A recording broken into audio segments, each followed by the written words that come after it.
Okay, she be going every single night. Day and night on my mind, pushing a cute vibe.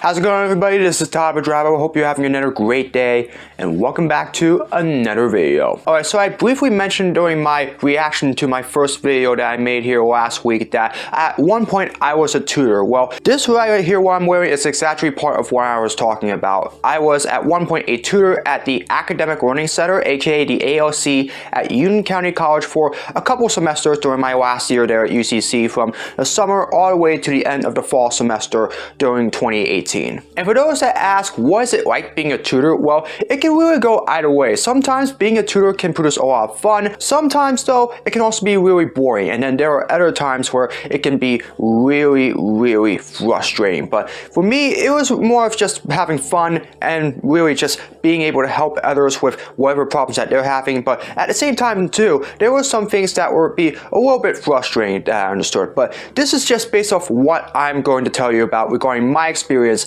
as a tutor. So for today, based on my experience, I'm going to talk to you about what it's like being a tutor, what you can expect to go through while you are tutoring at a school or at a fellow institution, and really just discuss how you can prepare for these particular moments, and really just the overall landscape of why tutoring is either both a mix of fun or sometimes maybe just a little bit boring. So I was actually encouraged by the boss of the ALC, Jose Paez Figueroa, to actually apply for a job there at the ALC. At the time, I had mentioned that I was still working at Burger King, and so I decided that I was going to try to go for that, to try to see if I can get some hours during the workday and really get some off time on the weekend, and also try to take what I learned from my previous classes and really see if I can help out students that were having trouble with some of their assignments and all of that stuff. So I went in there, I did the interview, and as expected, I got a job by a really friendly manager, and so I was really excited to get that job. But before you do anything else, you have to go through some pretty extensive training. Now, obviously during the week before the beginning of the semester, all new tutors, especially returning tutors,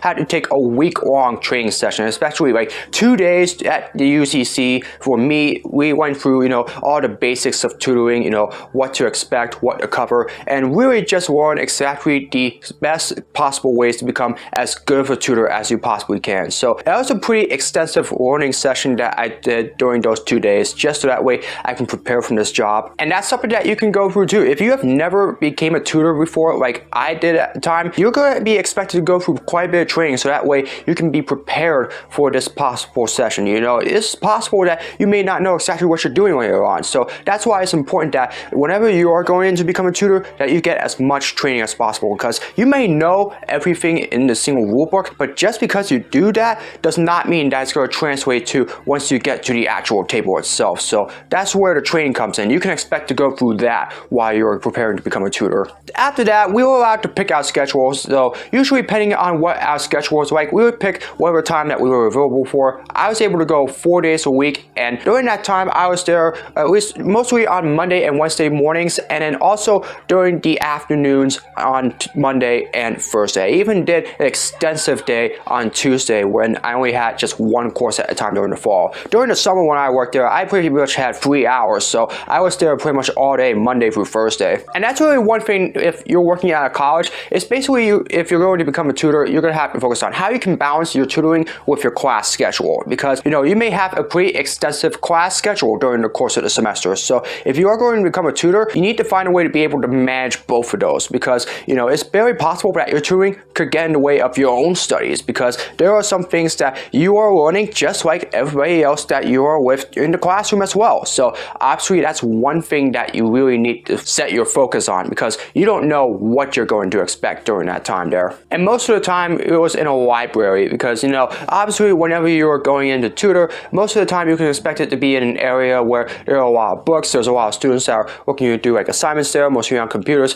That was exactly the same case for me at UCC. During the time I was there, our tutoring center was really at the library. So really it was a great way for students to be able to find what they need, so that way they can be able to do their assignments, and also a great way for if they really needed help to be able to come see us whenever they needed help. And so most of the time, that's exactly what you're going to be at. Because literally, tutors and libraries, they both really go at the same time. They're both real resources for students to go for. And a lot of the time, they will go for books, but most of the other times, students that are really struggling will likely try to go to the tutors as well. So you need to understand that just because that is in a library doesn't mean that there's going to be a whole lot of students that are just going to be there to focus on the computer. Some of them are going to come to you because they really need help. And so you really need to be prepared to bring your best knowledge to them so that way they can be able to succeed. And whatever experience you go through whenever you are a tutor will mostly be dependent on who you are working with, particularly all the fellow students that you are in class with that are also tutors there that you can work with. For me, all the people that I got to work with at EALC, particularly my fellow classmates there, they were very wonderful. You know, they were guys that I had already known of. Some of them that I actually met for the first time at the EALC. You know, some of them were even part of the PTK outside chapter, and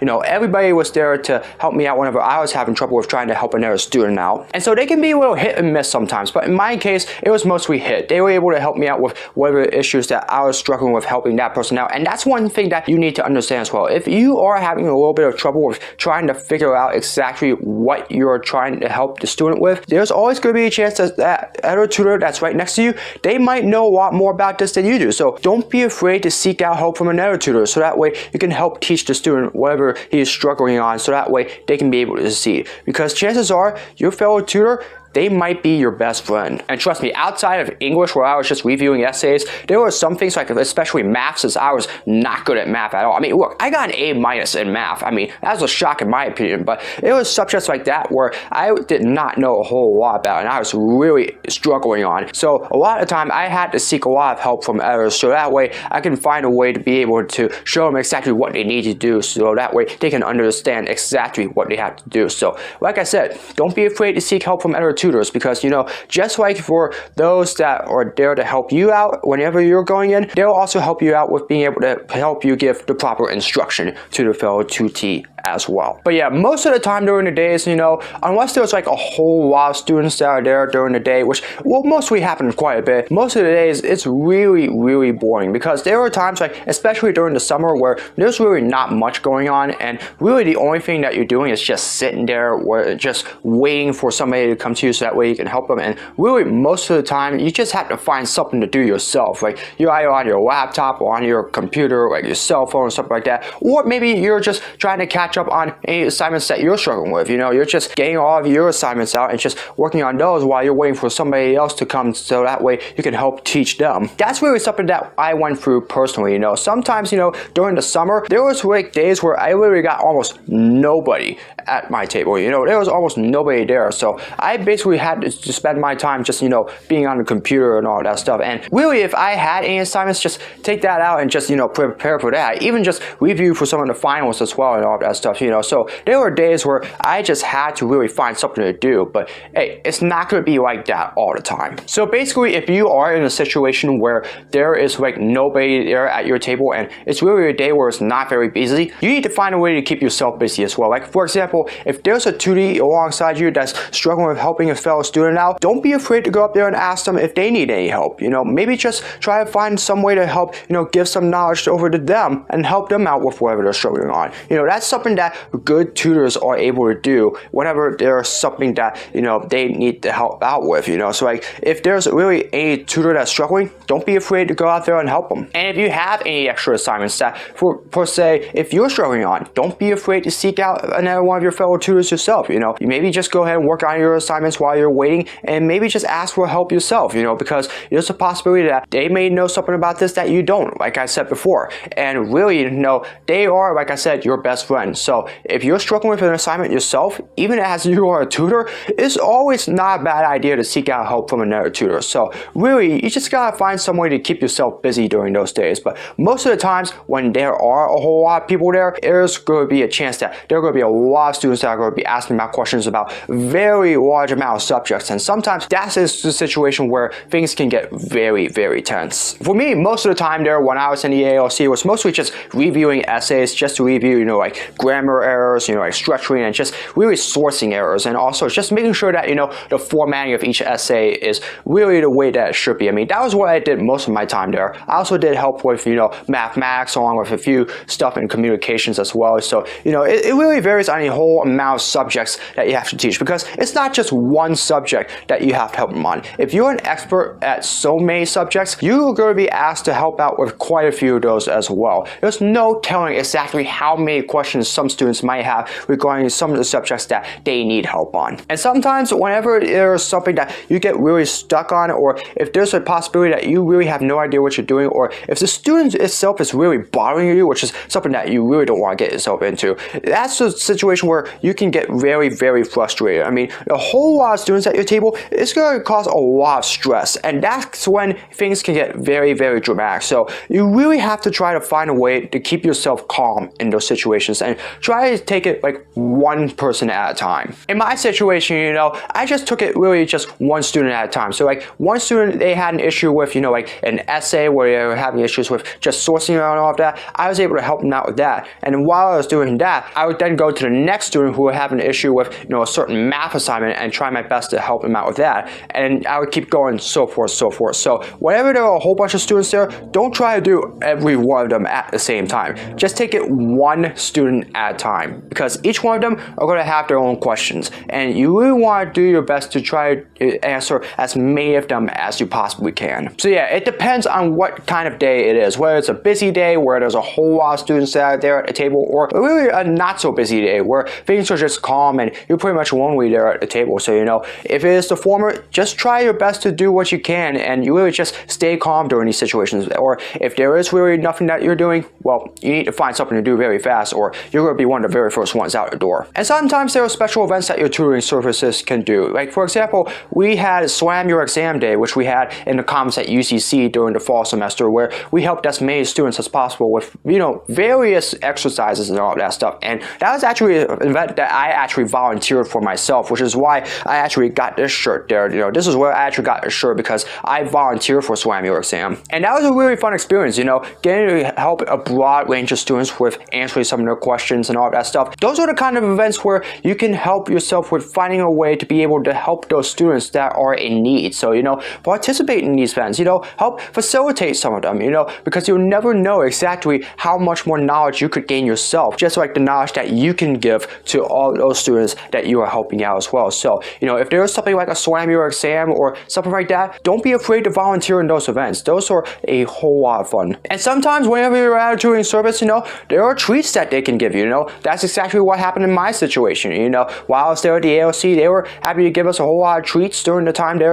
Usually when we went to go clock in or clock out, they would usually have like some kind of snack or two there. And unfortunately, that was where a lot of time I gained a whole lot of my weight during the early years of 2019, unfortunately. But there was still a whole lot of treats that they would give, and especially at the end of the semester where they actually had some cheesecake there as well. Be honest with you, my opinions on that vary, but really, if you really want to stay healthy, don't try to indulge yourself too much with all those treats that they give you. Yeah, maybe have some every once in a while, but they're here because you're doing a service for your staff. You're doing everything you can to help make sure that your tutoring center is running as fine as it should be, and the staff is there to help you because you're doing a good job. So yeah, maybe indulge every once in a while, but not too much, because otherwise you'll end up exactly like what happened with me in early 2019. Finally, there's that lifespan, and that's really the unfortunate part of it, is that whenever you graduate from your college, you unfortunately cannot work at that tutoring center anymore. I mean, unless you get a recommendation to work as, a postgraduate tutor or something like that, as soon as you graduate, your time there at your tutoring center is up. You're gonna have to give everything up and start moving on to your next life. And unfortunately, that was what happened with me. I had to give up my job as a tutor because I was graduating at the time. And really, as I said before, for at least another year and a half, I unfortunately went without a job, which is exactly why I ended up looking like a fat loser during that time in 2019 and early 2020. So if you want to be able to continue working there past your graduation, you really need to do the best you can to become as good as a tutor as possible. And as long as you put in all the right steps, you'll be able to get an opportunity to continue to work there beyond your graduation. But that's if you plan on going into tutoring or, social work post college. You know, like if you plan on doing this as a career and not just some part-time job or stuff like that. So really, you're gonna have to do everything you can to make sure that you're doing everything to get that extra promotion. Or otherwise, like I said before, if you're not doing a good job, or if you're not busy at all and you're just sitting back there just doing absolutely nothing, you're gonna get yourself fired, and you're gonna be one of the very first ones out there. So like I said, keep yourself busy, and not only will you be able to retain your job as a tutor, you could get an opportunity to continue working there past your graduation. Overall, working at EALC was one of my better job experiences. I mean, yeah, there were some frustrating times, but at the same time, I just loved all the fellow students that I was around, particularly, you know, all the tutors, but also the students as well, because not only was I able to help them, I also gained a lot of knowledge from them as well. And the staff there, especially Jose, you know, they were just wonderful people, and, you know, they were able to help me with, you know, getting some good work opportunities, so that way I can share what I learned from my classes and be able to share that with all of those that needed help. But it's still a very, very tough job. Tutoring is not a very easy job. Like I said before, I had my pitfalls and my struggles as well. And so tutoring might be fun, but at the same time, you really need to put in the work. So if you plan on going in as a tutor, you really need to make sure that you have a whole lot of knowledge on the subjects that you're going to help tutor in, like either math, English, science, or any of those subjects. You need to do everything you can to make sure that you have as much knowledge as possible in you, because once it comes time for you to be able to help those students, you need to make sure that you use that knowledge, so that way you can help those students get potentially an A in their class. And that's really their important goal, and that should be your goal as well. But it still can be a fun experience, and for me, it was definitely a pretty good experience there as a tutor. And if you are in college and you want to get into tutoring, hey, absolutely go for it. It will definitely be a very good time there, but just make sure that you know everything that you're going to teach, because the best tutors are the ones that are able to know every single thing in the rulebook. So be sure to be able to do that, and you'll be just fine as a tutor. Otherwise, you're going to have a very, very difficult time there. So that being said, I'd like to ask you guys, were you a tutor at one point in your life, whether it was at a college or at an institution, and what was it like there as a tutor? I know that your experiences are probably a lot different than mine, so feel free to share down in the comments, and I'll be more interested in hearing those. I know tutoring, it definitely has a lot of pitfalls, but also a lot of fun as well. So feel free to share your thoughts about your experiences there in the comments. Alright folks, that's going to do it for another video. I hope you all enjoyed it. As always, if you'd like to see more of my content, be sure to subscribe and hit the notification bell so you know when my latest video is released. I'm trying to reach 1,000 subscribers by the end of the year, so every new subscriber helps. As always, be sure to comment below for future suggestions for all my videos, whether it's vlogs, projects, or challenges, you name it. Leave it in the comments below and I'll do my best to make them. As always, follow me on my social media. All the links are in the description below. That's going to do it for another video. I hope you're having another great day. As always, I hope to see all of you again in another video very soon. So long, everybody.